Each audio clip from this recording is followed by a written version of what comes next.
Welcome to Kenton Teaches. Enjoy the video. You'll start by preparing your phone. Make sure your OS is current and you have a Microsoft account.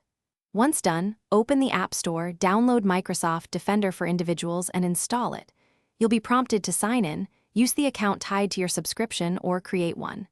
Grant only the permissions the app requests for protection features, location, storage, or notification access, so Defender can scan, report, and block threats.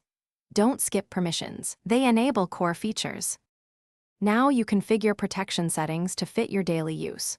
First, run an initial full scan so the app establishes a clean baseline and catches any existing issues.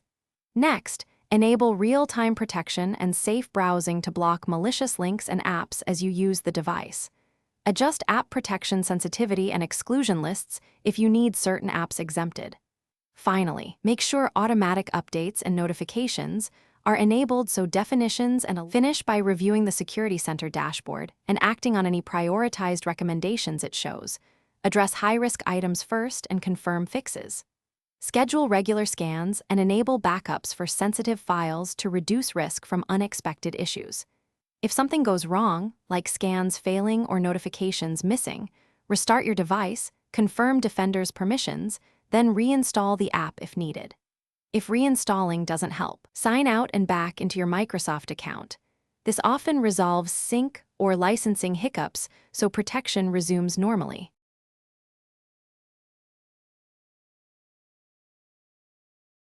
Thanks for watching. Please subscribe if this video was helpful.